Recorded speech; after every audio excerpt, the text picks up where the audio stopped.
네, 오늘 이 말씀을 가지고 주의 전을 사모하는 열심, 이런 제목으로 함께 은혜를 나누겠습니다. 하나님께서 창조하신 모든 것은 창조된 그 자체로 아름답습니다. 하나님이 만드신 최고의 걸작품은 우리 인간입니다. 하나님은 하나님의 형상대로 사람을 창조하셨습니다. 그래서 우리 모든 사람에게는 하나님의 형상, 하나님의 이미지가 담겨 있습니다. 하나님은 영으로 존재하시기 때문에 우리와 같은 육체를 가지고 계시질 않습니다. 하나님은 육체를 가지고 계시지 않기 때문에 우리의 눈으로는 하나님을 볼 수가 없습니다. 그러면 눈에 보이지 않는다고 해서 존재하지 않는 것은 아닙니다. 광활한 우주는 우리의 눈에 보이질 않지만 분명히 존재하고 있습니다. 하나님도 마찬가지입니다. 우리의 눈에 볼 수 없다고 하나님이 안 계신 것이 아닙니다. 우리가 하나님을 알 수 없기 때문에 하나님은 하나님 스스로를 우리에게 계시해 주셨습니다. 하나님이 자신을 특별하게 보여주신 것을 특별 계시라고 합니다. 하나님은 성경과 예수 그리스도를 통해서 특별하게 자신을 우리에게 보여주셨습니다. 우리는 성경을 통해 하나님이 어떤 분이신지 알 수가 있습니다. 하나님의 성품과 마음이 기록되어 있고 하나님이 무엇을 좋아하시고 싫어하시는지 말씀을 하고 있습니다. 그래서 우리가 성경을 읽고 성경을 배워야 합니다. 예수 그리스도를 통해서도 우리는 하나님을 알 수가 있습니다. 예수님은 하나님의 아들이십니다. 우리가 요한복음을 시작하면서 예수님을 하나님의 심장에 계신 분이라고 했습니다. 하나님은 우리를 구원하시기 위해서 하나뿐인 독생자를 우리에게 보내주셨습니다. 그래서 하나님의 아들은 하나님이십니다. 우리는 이 예수님을 통해 하나님을 알 수가 있습니다. 빌립이 예수님께 아버지를 보여달라고 하자 예수님은 나를 본 자는 아버지를 보았거늘 어찌하여 아버지를 보이라 하느냐라고 말씀을 하셨습니다. 예수님을 본 자는 하나님을 본 것입니다. 그래서 우리는 예수님을 만나야 합니다. 이렇게 하나님은 특별하게 자신을 계시하셨을 뿐만 아니라 자연 만물을 통해서도 자신을 계시해 놓으셨습니다. 이것을 일반 계시라고 합니다. 우리가 살아가는 이 세상에는 일정한 자연 법칙이 있습니다. 지구가 한 바퀴 도는 것을 하루라고 합니다. 그리고 태양을 중심으로 한 바퀴 도는 것이 1년입니다. 하나님께서 그렇게 정해 놓으셨습니다. 왜 하루가 꼭 24시간입니까? 이게 뭐 26시간이면 안 되고 23시간이면 안 됩니까? 24시간에 맞춰서 정확하게 돌아가고 있는 것은 하나님께서 그렇게 만들어 놓으셨기 때문입니다. 봄이 지나면 여름이 오고 가을에는 결실하고 겨울이 옵니다. 하나님이 만들어 놓으신 질서에 의해서 움직입니다. 바닷물은 왜 바다에만 있고 육지에 올라오지 않습니까? 하나님께서 바다의 경계를 정해 놓으셨기 때문입니다. 예레미야 5장 22절에 보면 내가 모래를 두어 바다의 한계를 삼되 그것으로 영원한 한계를 삼고 지나치지 못하게 하였으므로 파도가 거세게 이나 그것을 이기지 못하며 뛰노나 그것을 넘지 못하느니라 라고 말씀했습니다. 하나님은 바다에 모래를 두어서 한계를 삼으셨습니다. 아무리 파도가 세게 일어도 모래를 넘어오지 못하게 하셨습니다. 이것은 당연한 것이 아니라 하나님께서 그렇게 정해 놓으셨기 때문입니다. 그래서 우리는 자연 만물을 보면서 하나님을 찬양할 수 있습니다. 하나님의 살아계심을 느낄 수 있습니다. 그렇다면 바다는 바다에 있어야 아름답습니다. 이 바닷물이 육지로 올라오면 큰 혼란이 일어납니다. 봄에 파종하면 뜨거운 여름 동안 익어야 가을에 결실할 수 있습니다. 봄, 여름, 가을, 겨울이 순서대로 지나가야 계절의 아름다움을 느낍니다. 이 계절의 순서가 바뀌면 엄청난 재앙이 옵니다. 봄은 봄의 위치에 있어야 하고 여름은 여름의 자리에 있어야 합니다. 가을과 겨울도 마찬가지입니다. 이렇게 하나님이 창조하신 모든 것은 각자 그 자리에 있을 때 가장 아름답습니다. 왜냐하면 그래야 하나님이 창조하신 목적대로 쓰임 받을 수 있기 때문입니다. 이것은 우리 인생도 마찬가지입니다. 하나님이 창조하신 인간은 하나님 안에 있을 때 가장 평안하고 안전합니다. 하나님은 영으로 존재하시는 분입니다. 우리 인간에게는 영과 혼과 육이 있습니다. 영은 하나님과 교통하는 것입니다. 그래서 예배하고 찬양하는 거예요. 기도하는 겁니다. 혼은 우리가 생각하는 정신이고 육은 우리의 육체입니다. 하나님이 만드신 모든 피조물 중에 인간만이 영적인 존재입니다.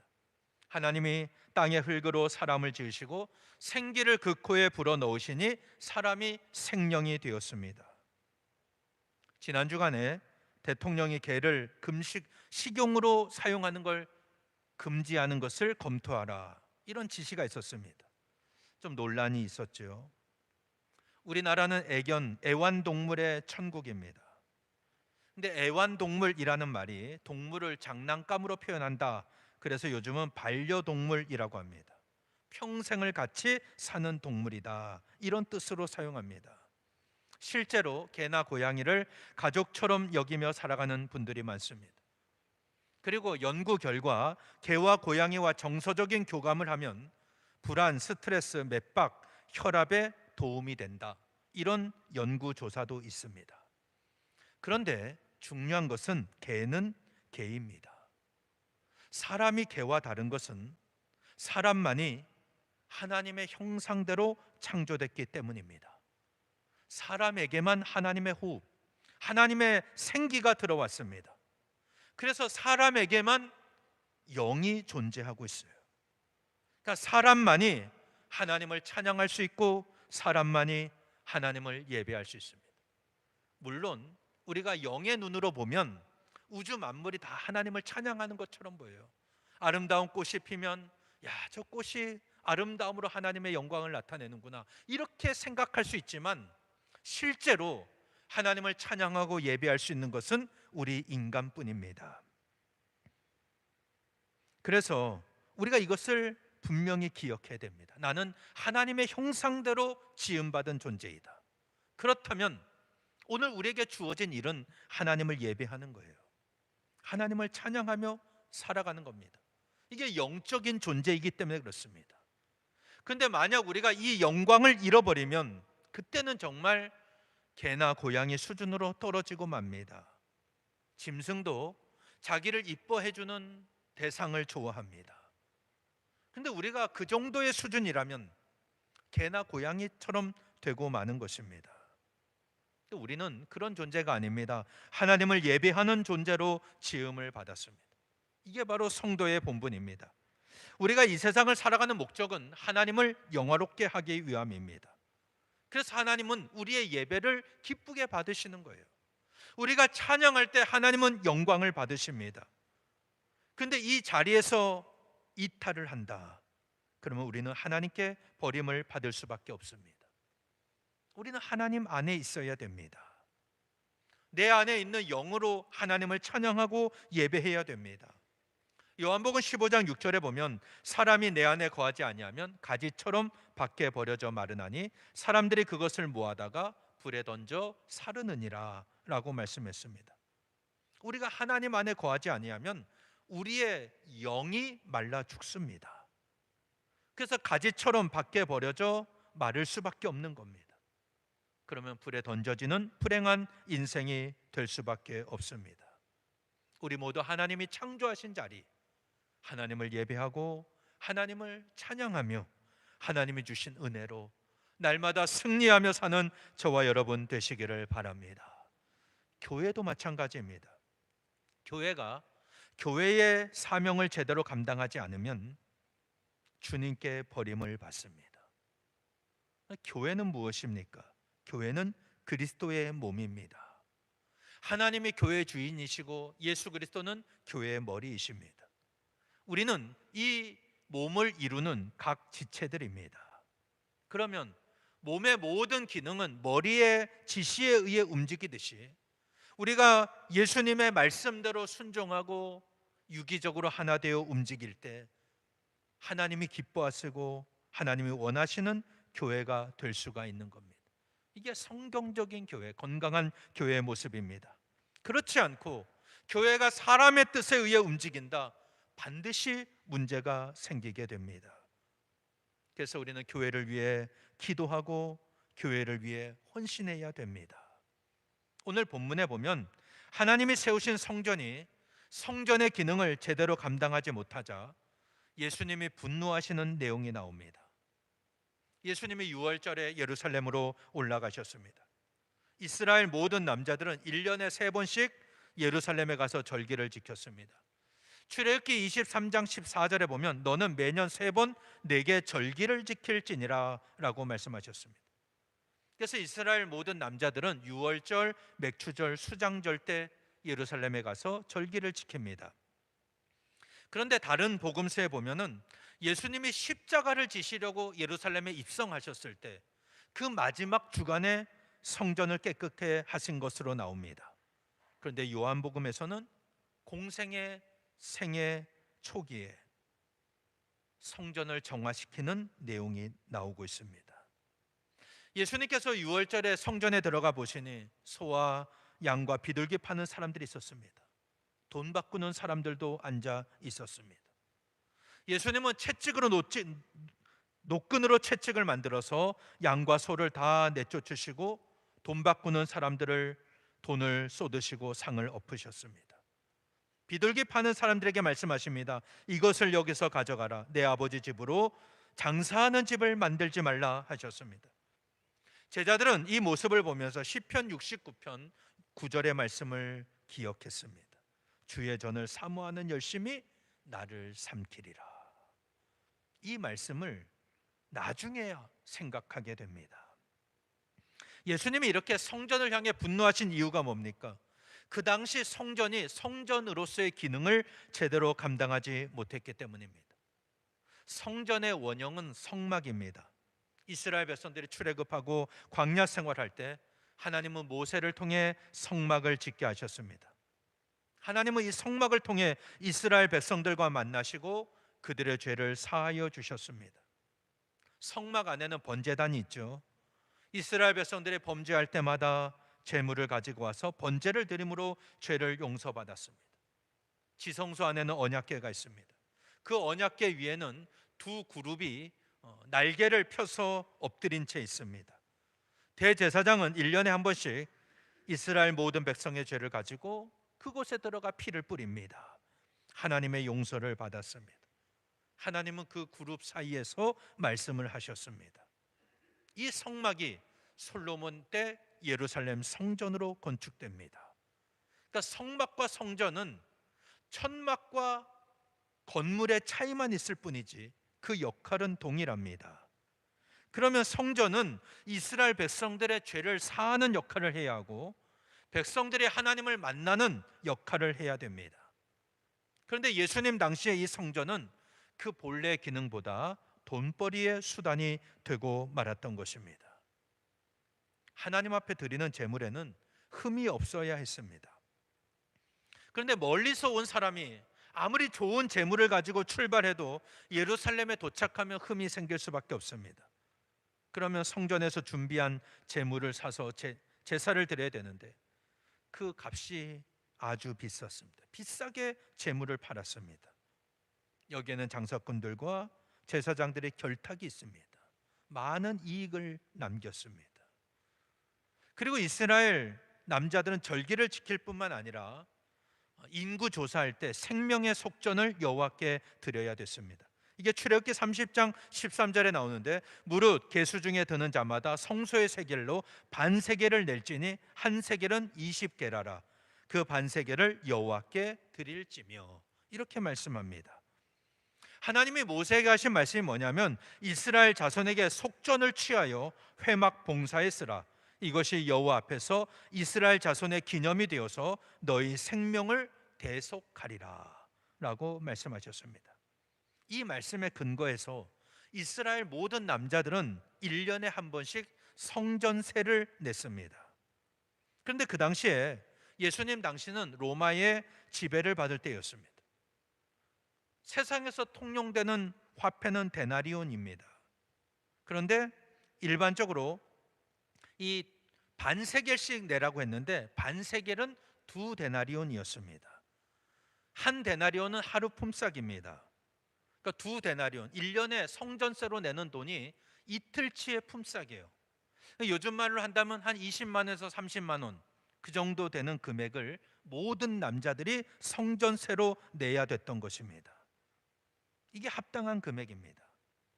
그런데 로마 정부에서 사용하는 세상 돈을 하나님께 드릴 수가 없기 때문에 그것을 세겔로 환전을 해서 하나님께 드려야 됐는데, 이때 돈 바꾸는 사람들도 제사장들과 결탁이 되어 있었던 거예요.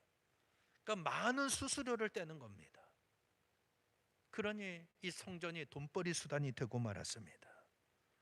예수님은 그것을 보면서 가만히 계실 수가 없었습니다. 성전 본래 기능이 무엇입니까? 이스라엘 백성의 죄를 사하는 겁니다. 그들로 하여금 하나님과 만나게 하는 것입니다.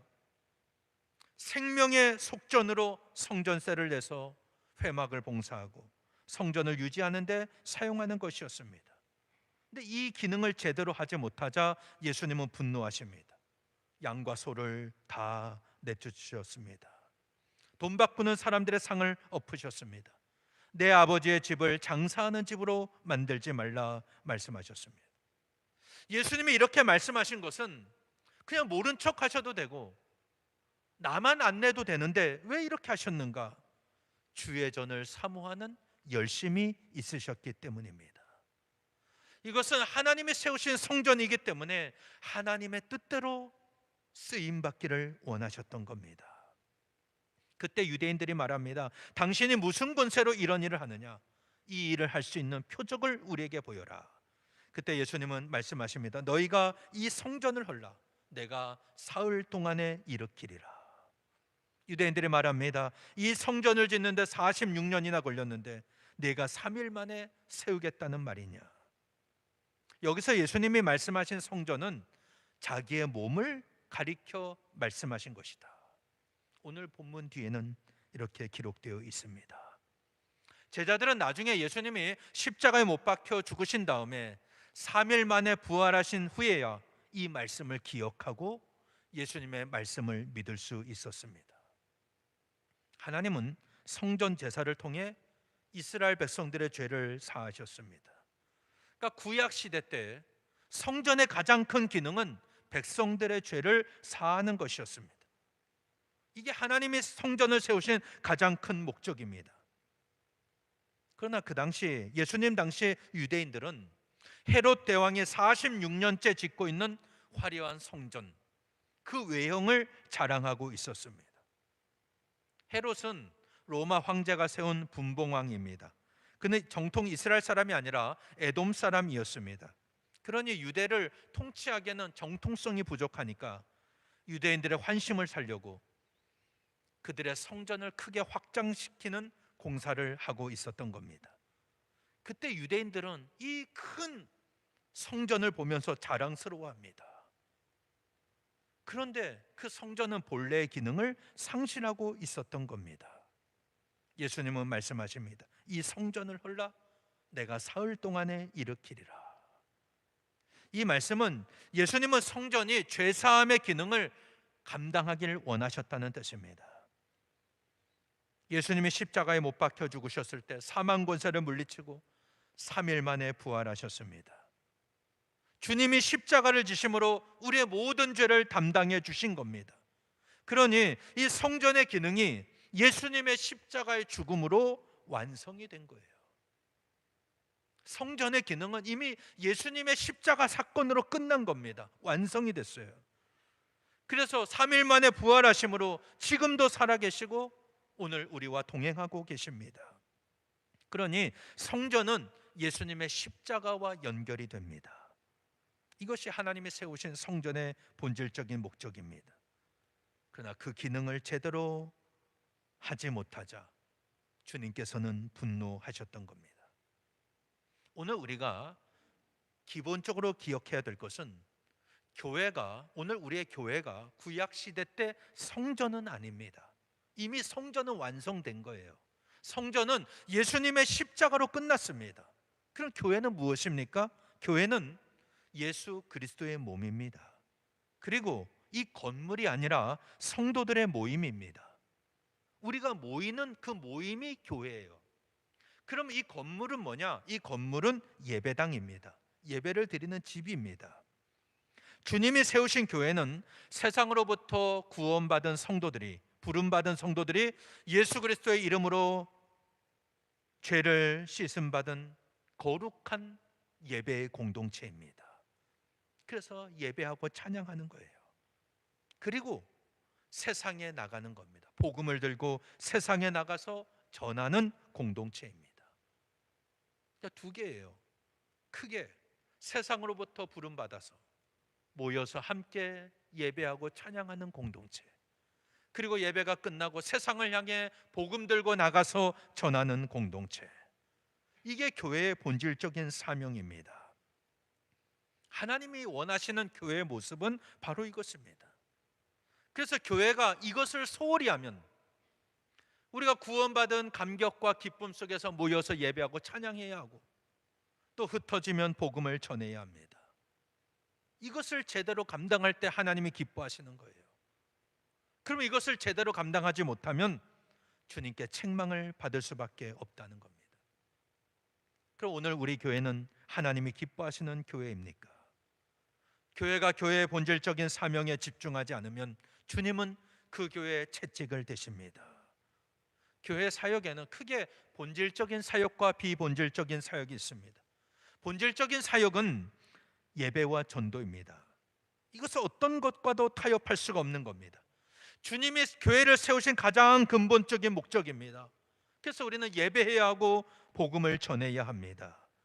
비본질적인 사역이라는 것은 이래도 되고 저래도 되는 겁니다. 교회 건축을 어떻게 할 것인가? 예배 시간을 언제 정할 것인가? 성도의 교제를 어떻게 할 것인가? 식사를 할 것인가? 안 할 것인가? 신앙생활에서 중요하지만 절대적으로 본질적인 것은 아닙니다.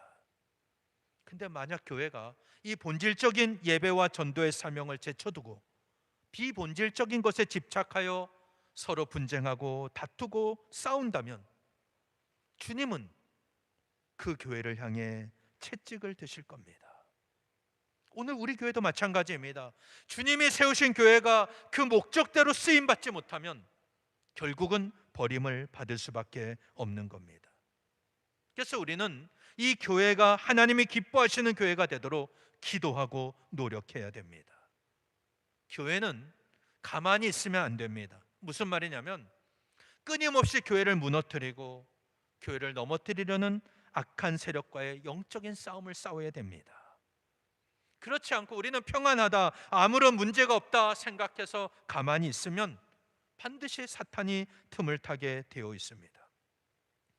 예수님께는 바로 이 열심이 있으셨어요. 주의 전을 사모하는 열심이 있으셨습니다. 그러니 성전이 성전의 기능을 감당하지 못하자 분노하신 겁니다. 오늘 우리에게도 이런 열심이 있어야 됩니다. 주의 전을 사모하는 열심이 있어야 됩니다. 오늘 우리가 주의 전을 사모하는 열심이 무엇이겠습니까? 교회를 교회되게 하는 겁니다. 여러분, 교회를 다니지 마시고 여러분 자신이 교회가 되시기를 바랍니다. 우리 교회는 주님이 세우신 교회입니다. 교회를 다닌다고 해서 내가 하나님이 기뻐하시는 게 아니에요. 우리의 모임이 교회가 되어야 합니다.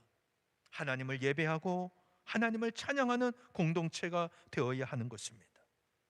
이 교회의 주인은 하나님이시다. 이 교회는 하나님의 것이다. 교회의 머리는 예수 그리스도이시다. 우리는 주님의 말씀대로 순종하는 공동체이다. 저와 여러분은 주님의 몸된 교회의 각 지체들입니다. 교회의 본질적인 사명은 예배와 전도라고 했습니다.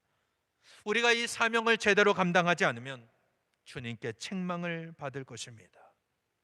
소아시아 나오는 7개의 교회가 있습니다. 요한계시록에 나오죠. 소아시아에 있는 7교회. 그 중에 서만학 교회와 빌라델비아 교회는 주님께 칭찬을 받았어요. 칭찬만 하셨어요. 근데 이 교회들이 아주 전통적으로 오래되고 크고 그 지역에서 유력한 교회가 아닙니다. 작은 교회이고 유력한 사람이 없는 그런 교회입니다. 그러나 각자의 위치에서 주님이 세우신 목적대로 쓰임 받은 거예요. 그 교회를 세우신 목적대로 쓰임 받은 겁니다. 그럴 때 주님이 그들을 칭찬하셨습니다. 그러나 에베소 교회, 버가모 교회, 두아디라 교회, 사대 교회 칭찬도 받았지만 책망도 받았어요. 이 교회들은 잘하는 게 있었지만 또 하나님 앞에 잘못한 것들도 있었어요. 칭찬도 받고 책망도 받았어요. 라오디게아 교회는 책망만 받았습니다. 오늘 우리 교회는 어떤 교회입니까? 우리는 주님의 몸된 교회를 이루는 하나된 공동체입니다. 하나님이 세우신 교회이기 때문에 하나님의 목적대로 사명을 감당할 때 주님께 칭찬을 받을 수가 있는 겁니다. 예수님 당시의 성전은 본래의 기능을 상실하고 말았어요. 돈벌이 수단이 되고 말았습니다. 그때 주님은 분노하셨습니다. 주님께 버림받으면 아무런 생명력이 없어요. 결국 이 예루살렘 성전은 그 후로 40년이 채 되지 못해서 로마 장군 티투스에 의해서 완전히 무너지고 말았어요. 지금은 한쪽 벽만 남아 있습니다. 유대인들은 지금도 이 성전의 회복을 위하여 기도하고 있습니다. 울면서 기도합니다. 그곳을 통곡의 벽이라고 합니다. 거기서 계속 기도. 하나님, 이 성전이 회복되게 하옵소서. 그렇게 기도하고 있습니다. 오늘 우리는 하나님이 세우신 교회인데 이 교회가 하나님이 세우신 목적대로 쓰임 받고 있는가? 우리 자신을 돌아볼 수 있어야 됩니다.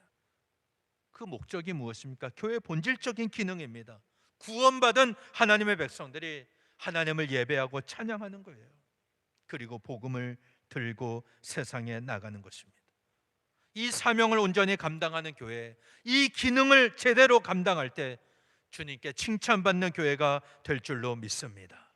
그렇다면 오늘 저와 여러분에게는 이 예수님처럼 주의 전을 사모하는 열심이 있어야 됩니다. 주의 전을 사모하는 열심. 그래서 우리 마음이 항상 교회에 가 있어야 돼요. 교회를 위해서 기도하고 교회가 하나님이 기뻐하시는 교회가 되고 하나님의 영광을 나타내는 교회가 되도록 그런 열심이 있어야 한다는 겁니다. 그렇지 않고 교회에 무슨 일이 있는지 어떤 일을 하는지 아무런 관심이 없다면 우리는 온전한 신앙생활을 할 수가 없는 겁니다. 왜냐하면 교회는 우리의 신앙생활은 교회를 중심으로 이루어지기 때문입니다. 그래서 우리 교회가 하나님이 기뻐하시는 교회가 되도록 늘 기도하고 교회를 무너뜨리려는 악한 세력과 영적인 싸움을 싸울 때 하나님의 목적대로 쓰임받는 교회가 될 줄로 믿습니다. 이 싸움은 주님이 오실 때까지 계속되는 것입니다. 그럴 때 끝까지 이기는 교회, 끝까지 견디는 성도에게 하나님께서 풍성한 은혜와 상급으로 채워주실 줄 믿습니다. 우리 모두 주님의 몸된 교회로서 교회의 사명을 온전히 감당하도록 날마다 깨어 기도하고 하나님을 예배하고 찬양하며 복음을 전하는 그런 사명을 감당하여서 하나님 나라 확장을 위해 끝까지 쓰임받는 저와 여러분 되시기를 예수님 이름으로 간절히 축원합니다.